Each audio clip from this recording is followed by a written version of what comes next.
Bonjour, je suis très heureuse de vous retrouver pour cette petite vidéo qui est une critique littéraire et en même temps un peu d'histoire coloniale d'Amérique du Nord. Donc aujourd'hui nous retrouvons pour Les filles de Salem de Thomas Gilbert. Comment nous avons condamné nos enfants. Donc cet ouvrage fait référence aux sorcières de Salem, vous devez connaître à peu près l'histoire. De nombreux films et de nombreuses séries en ont été dérivés, mais c'est un drame réel, voilà. Donc c'est une série de procès durant l'époque coloniale, et c'est important de préciser, durant l'époque coloniale en Amérique du Nord, entre février 1692 et mai 1693, dans des villages du Massachusetts, proche de Salem. Voilà, parce que souvent on pense que ça s'est passé à Salem même, mais ça s'est davantage produit dans Salem Village, qui est à côté de Salem, et des villes alentours, des villages alentours. Ils sont plutôt sur des villages quand même. Donc, je trouve que le sous-titre est très juste. Comment nous avons condamné nos enfants. Voilà, comment l'Église a condamné nos enfants, comment voilà, les hommes ont condamné nos filles. Nous allons voir plus en détail. Donc, aux éditions d'Argo, c'est une BD assez conséquente en 198 pages. Et je vais commencer par vous lire la première de couverture pour rentrer dans l'histoire tout simplement. Je me nomme Abigail Hobbs. J'ai 14 ans. J'habite avec mes parents à Salem Village. J'ai vécu une enfance heureuse, à l'abri des soucis. Oui, pas le moindre nuage à l'horizon. Puis il y eut ce jour fatidique. J'étais dans ma 13e année. Je m'en souviens précisément, le jour où tout a commencé. Donc, avant toute chose, avant de commencer, c'est une adaptation libre, très très libre, qui, selon moi, met surtout l'accent sur jusqu'où peut mener la haine et la peur chez les hommes. Je dis qu'elle est très libre parce qu'elle relate justement très bien la peur, la haine, l'ambiance qu'il pouvait y avoir à Salem Village, l'ambiance qu'il pouvait y avoir lors des procès. Elle relate très bien l'histoire et la personnalité, enfin ce qui a été raconté de certains protagonistes, mais ensuite je dis très largement une adaptation très libre parce que il y a des personnages qui sont créés soit de toutes pièces, soit mais surtout des personnages qui représentent quelque chose en particulier, ainsi que certains en fait qui sont l'assemblage de deux personnages, et vous allez le voir, c'est principalement le cas pour notre protagoniste Abigail Hobbs. Alors, Abigail Hobbs existe, ça il n'y a pas de souci. Dans notre histoire et dans les procès, c'est une jeune fille qui a été accusée de sorcellerie. Dans notre histoire, on commence, elle a 13 ans, c'est exact, dans la réalité elle a entre 14 et 16 ans. Voilà, en fait, nous commençons l'histoire par le fait que un ami d'enfance lui offre un petit âne, en fait, il lui offre un présent. Et tout de suite, ça parle énormément dans le village et c'est tout de suite mal vu. On va dire qu'elle est entre deux âges. Elle devient femme, elle aura bientôt ses premières menstruations. Et donc, tout de suite, sa belle-mère, puisque sa mère à elle est morte en couche avec son petit frère, donc son père s'est remarié. Cette femme l'adore, cette femme la considère comme sa fille, elle la considère comme sa mère, il n'y a aucun souci à ce niveau-là. Mais tout de suite, elle s'en remet au conseil des femmes, parce que selon elle, cet homme la désire, elle n'est plus une enfant, il ne faut plus qu'elle se comporte comme, il faut qu'elle se méfie des hommes. Donc elles vont voir ce conseil des femmes, une femme très vieille, lui dit qu'effectivement elle n'est plus une enfant, qu'elle est maintenant dorénavant une femme, et qu'il faut qu'elle se protège du regard des hommes. Donc on lui coupe les cheveux, on lui demande de baisser le regard, de ne plus être en présence d'un garçon seul, sauf si elle est accompagnée. Et à partir de ce moment-là, l'enfance est terminée. Tout ce qui est joie, tout ce qui est rire, tout ce qui est couleur prend fin, et Salem Village devient noir pour elle, devient sombre. Elle ne peut plus aller comme elle veut, elle ne peut plus jouer comme elle veut. Donc, Abigail Hobbs a entre 14 et 16 ans selon les faits historiques, et le 18 avril 1692, elle est accusée avec 3 autres, dont Gilles Corey, Mary Warren et Bridget Bishop, de sorcellerie. Il faut savoir, bon là nous avons un homme parmi les 4, mais il faut savoir que ce seront principalement des femmes qui seront accusées. Et dans l'ouvrage-ci, on ne nous présente que des femmes accusées. Il y en a en tout une centaine. Et donc notre Abigail Hobbs a une meilleure amie dans la BD qui s'appelle Elizabeth Paris. Elizabeth Paris existe. Donc dans le livre, elle est la meilleure amie d'Abby. Et elle est la fille du révérend Samuel Paris, ce qui est aussi réel historiquement. Seulement, la ressemblance avec l'histoire vraie s'arrête là. Parce qu'en fait, elle a 9 ans. Au moment des faits, l'enfant a 9 ans, donc elle ne peut pas être l'amie d'une jeune fille qui est entre 14 et 16 ans. Et en fait, il se trouve que donc la fille du révérend, elle est la première à être malade. On dit qu'elle a été ensorcelée. Notamment avec sa cousine. Et sa cousine s'appelle aussi Abigail, dont elle est très proche, avec qui elle partage son temps, qui tombe aussi malade. Donc je pense en fait que Abigail Hobbs est un mélange là de l'Abigail qui est condamnée et de l'Abigail qui est la cousine d'Elisabeth. Mais en fait, je comprends tout à fait pourquoi l'auteur a fait ça, parce qu'il fallait que le personnage d'Elisabeth Paris soit important. Il fallait qu'il soit au premier plan, et pour qu'il soit au premier plan, il fallait que son lien avec Abigail Hobbs soit très fort. Aller jusqu'au bout de la morale qu'il veut nous partager, il fallait qu'Elisabeth soit amie avec Abby en fait. Il fallait, pour le message qu'il veut nous libérer, il fallait qu'elles soient nos 2 protagonistes principales. Voilà. Oui, j'ai des petites notes. Sinon, un peu compliqué de tout se rappeler. Donc, juste petite aparté. Les 4 personnages dont je vous parle principal sont représentés ici. Ensuite, voilà, je vais vous présenter nos 4 protagonistes. Donc là, il nous en reste 2. Nous avons Sarah Good. Alors, Sarah Good, en fait, dans le livre, elle vit de l'aumône. Elle a énormément la foi. C'est une femme qui a vraiment énormément la foi. Donc, elle vit de l'aumône du révérend comme des autres habitants, etc. Elle est ni acceptée ni rejetée, on la tolère.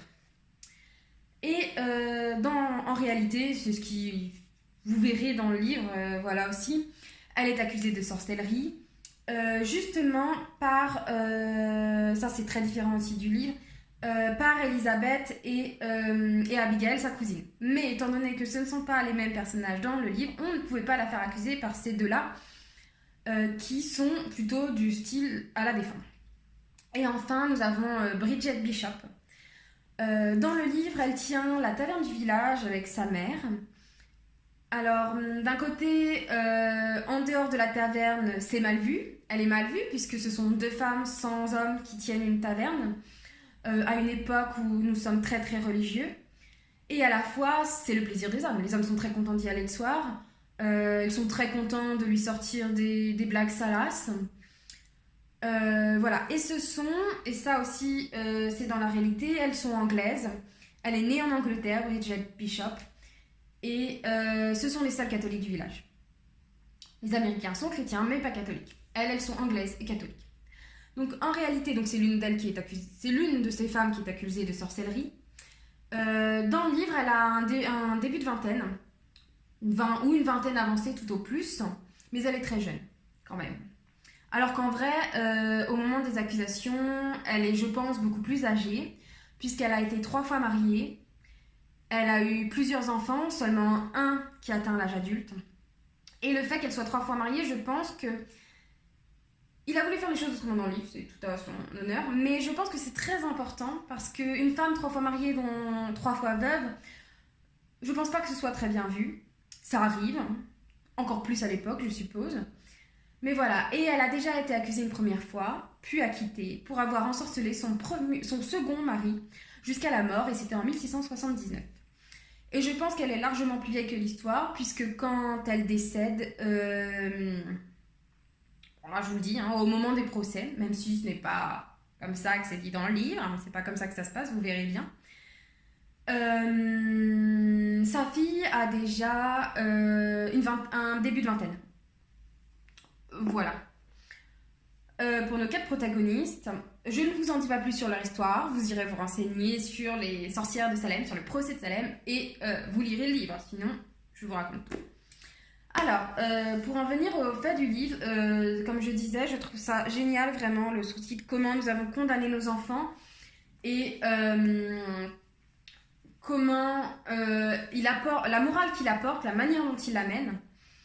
Donc déjà nous avons tout ce qui tourne autour du corps des femmes, que le corps des femmes est une tentation de Satan pour les hommes, qu'il faut se préserver jusqu'au mariage, que si jamais l'homme est attiré finalement c'est leur faute, parce que les femmes sont davantage attirées par le malin que les hommes.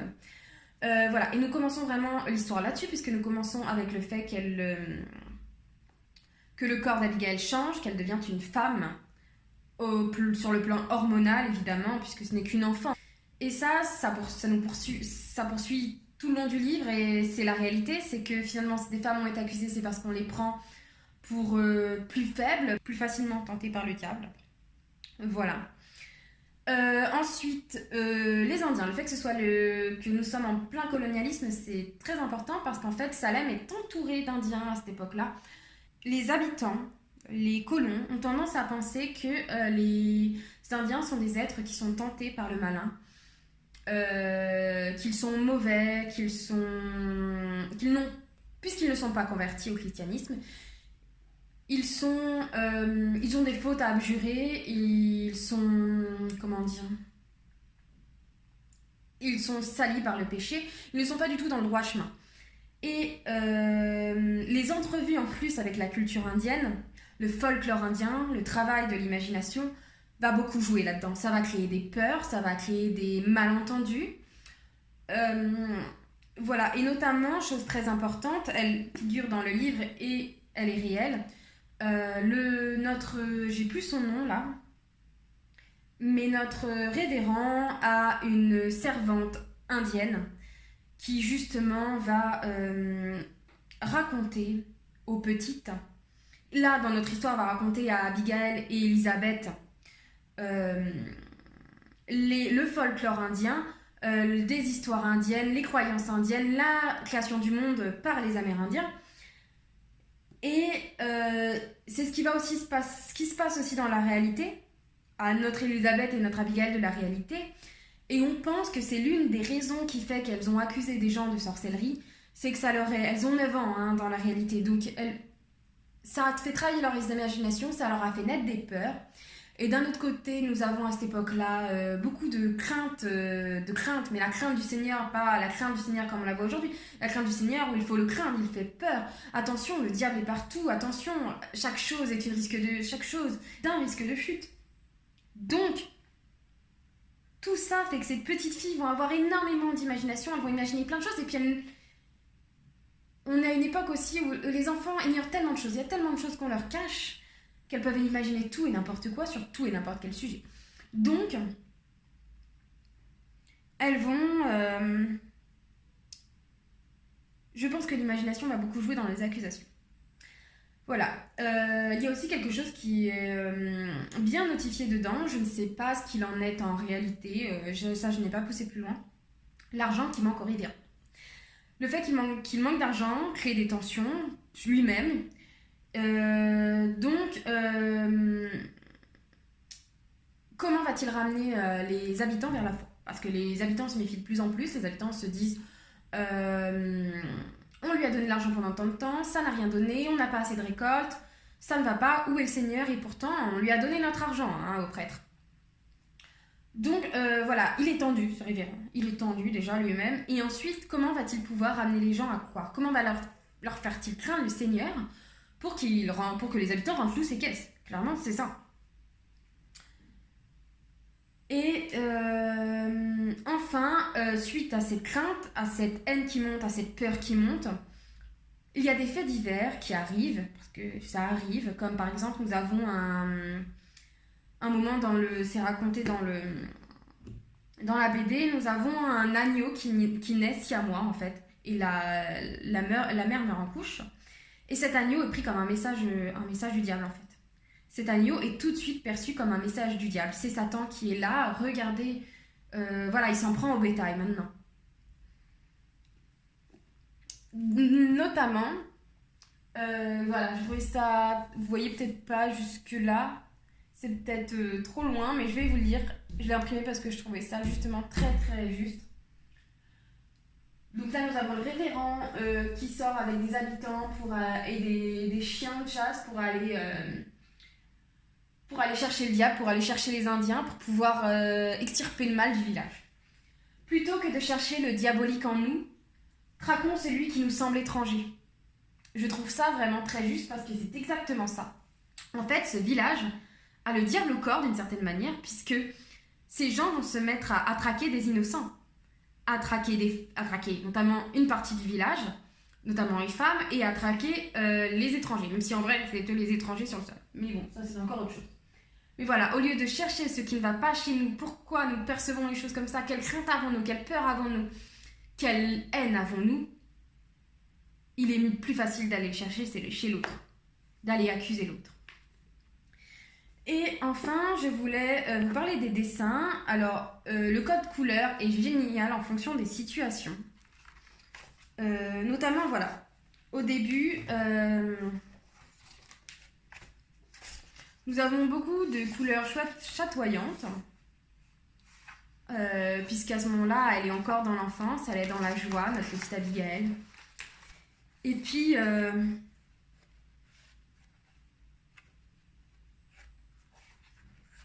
nous passons à la noirceur, quand on lui annonce que c'est fini l'enfance, qu'il va falloir se cacher, qu'il va falloir se couvrir. Abigail devient plus terne, plus malheureuse.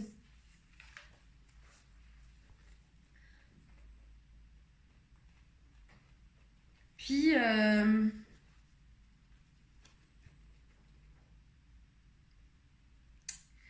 d'autres moments, elle retrouve quand même la joie, puisqu'elle arrive à aller en forêt, danser et chanter en écoutant la musique d'un Indien avec notre très chère Elisabeth. Voilà. Puis de nouveau, la noirceur. L'étau se resserre, les accusations vont fuser. Et à la fin, malgré tout ce qui s'est passé, nous avons un renouveau, une paix qui revient, une certaine joie, entre guillemets. Voilà, j'ai trouvé que les couleurs étaient très très bien utilisées. Et l'autre chose que je voulais vraiment vous signifier, que je trouve vraiment vraiment aussi très très bien fait là-dedans, c'est que il y a des cases où le malin est rappelé quand des personnes agissent en suivant la peur ou la haine. Et ces cases nous montrent bien où veut en venir l'auteur, parce que ces cases font toujours référence à un habitant ou au révérend qui pense suivre le Seigneur, mais qui se trompe en fait, qui pense parce que ce sont les plus forts, c'est eux qui ont forcément raison, et le malin...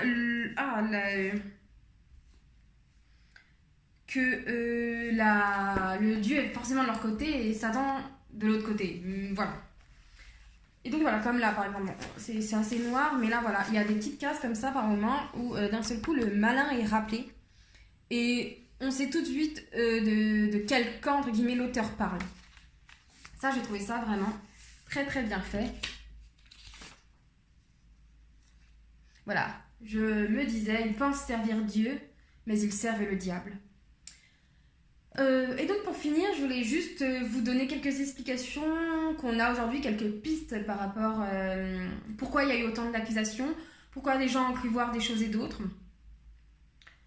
Bon, déjà je tenais à souligner qu'il y a beaucoup d'alcool, comme à toute époque, mais que là, voilà, à un moment, il y a un monsieur qui pense voir, enfin il dit qu'il y a son porc a mis au monde des petits et qui a un porcinet qui lui parle en lui disant je suis un suppôt de Satan, etc. Machin. Et en fait, cet homme a beaucoup bu à ce moment-là. Mais absolument personne, lors des accusations, se dit il a bu en fait, le monsieur, il était peut-être tellement déchiré qu'il a eu des hallucinations. Non, tout le monde se dit c'est normal, il avait bu, mais bon, on va pas remettre en cause sa parole. C'est un homme, c'est un gentil fermier, voilà. Par exemple. Mais voilà, moi, je voulais vous dire que on a une piste qui n'explique pas totalement la chose, mais aujourd'hui, nous avons une piste. Bon, nous ne saurons sûrement jamais exactement. Donc la piste, c'est que il y aurait eu des hallucinations à cause de l'ergot de seigle, qui est un champignon pouvant parasiter jusqu'à 17 céréales, notamment le seigle justement. Et en fait, il s'avère que à Salem village, il y avait du seigle qui était produit dans des marécages. Et l'ergot de seigle va surtout se développer dans des endroits marécageux, des endroits humides. Et donc, ça y aurait été totalement propice. Et il faut savoir donc que l'ergot de seigle contient un dérivé du LSD, ce qui peut provoquer des hallucinations. Seulement, en fait, on sait que ça peut expliquer ça seulement en partie, si c'est le cas, parce que y a eu des histoires de convulsions assez violentes chez plusieurs personnes, notamment donc chez Elisabeth, la fille du révérend, et sa cousine. Mais l'ergot de seigle ne provoque pas de convulsions. Dans les symptômes, il n'y a nullement des convulsions. Mais voilà, en tout cas, ça ne semble pas être la seule explication. Moi, je pense qu'on a une époque quand même où on est beaucoup dans la peur de Dieu, dans le jugement dernier, dans le fait qu'il faut absolument racheter son âme par tous les moyens, que l'Église jouait énormément sur la peur. Donc voilà, la peur, plus la haine et la peur des Amérindiens, la non-connaissance du corps des femmes, et donc le fait que ce soit, puisqu'on ne connaît pas, puisqu'on ne comprend pas, ça fait peur.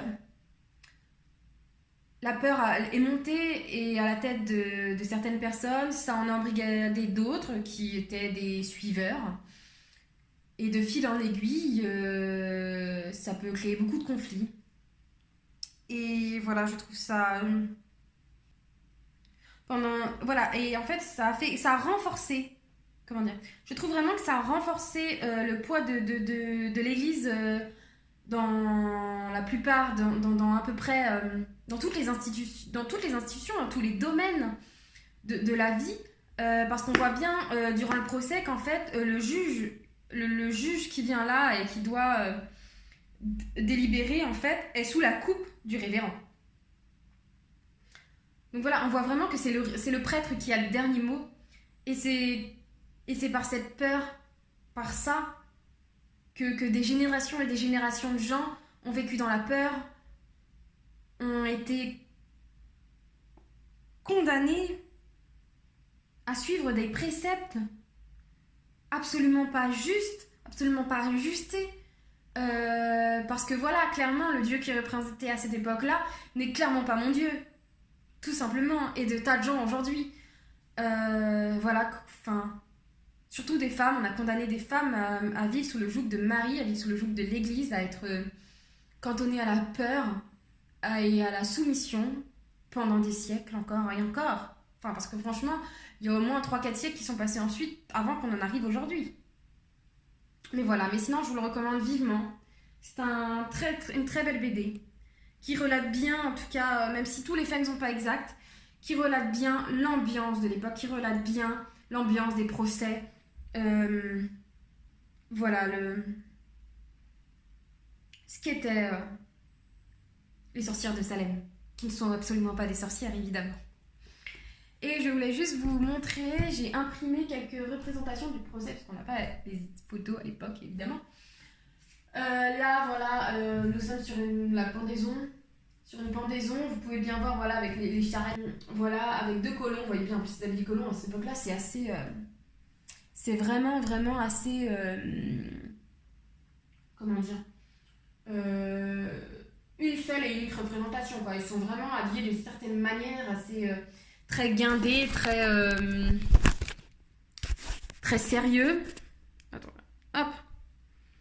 Avec leur chapeau, leur tunique noire, voilà, on dirait presque eux-mêmes des membres du clergé. Donc là, nous avons cette pauvre femme qui va se faire pendre, et nous avons les gardes, et nous avons tout le village autour qui vient voir, parce que franchement, c'est vraiment très très public, hein. Et notamment même les enfants, hein. Là, on veut bien voir au premier plan, et je pense que c'est fait exprès, que des enfants viennent aussi y assister. Vous imaginez le... Enfin, on n'a pas la même représentation. Aujourd'hui, nous n'avons pas le même rapport avec la mort, mais ça peut être quand même assez traumatisant pour certains. Donc là, je vous rapproche de ce que je vous montrais tout à l'heure.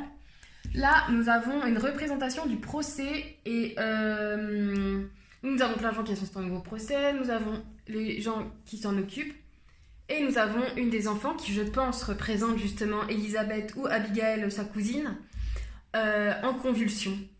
Et c'est comme ça qu'ils se sont dit, parce que dans la BD c'est comme ça que ça se passe, regardez, il leur dit, regardez ma fille convulse, et non pas elle est sorcière évidemment, mais elle a été ensorcelée. Alors que peut-être, c'est une autre approche que j'avais aussi, peut-être que finalement, parce que moi pour l'instant j'ai vu que ces deux-là dont on parle de convulsion, peut-être qu'il y en a d'autres, il faudrait que j'approfondisse. Et si ça vous intéresse, je vous y invite aussi. Qu'en fait, elles sont comme cousines, ces deux gamines qui convulsent. Peut-être qu'il y a un autre souci, peut-être qu'il y a une maladie sous-jacente en fait, et que c'est ça qui l'explique. Là, nous avons une autre représentation du procès qui est, je pense, quand même un peu plus récente. J'ai pas les références, mais vous les trouvez très très facilement sur Google. Donc voilà, on nous représente clairement une femme qui en appelle à Satan. Il y a un mec par terre, je ne sais pas pourquoi. Là, une femme qui en appelle à Satan, tout le monde est horrifié, machin. Ah oui, en fait, elle arrive à enlever ses chaînes, et ça, voilà. C'est forcément c'est l'œuvre de Satan. Voilà, elle est vraiment possédée, cette dame. Il faut racheter son âme, parce que l'idée aussi de les pendre, en fait, c'est de les absoudre de leurs péchés pour sauver leur âme et sauver l'âme du village. Évidemment, c'est surtout ça qui importe au révérend. Et là encore, nous avons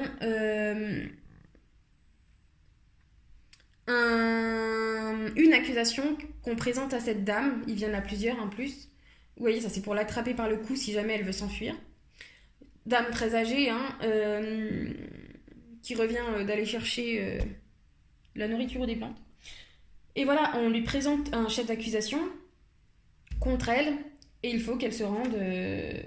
il faut qu'elle se rende, et qu'elle... ces femmes n'ont pas eu vraiment de défense, j'allais dire qu'elles se défendent, mais voilà, qu'elles disent oui, je reconnais les accusations, non, je ne les reconnais pas.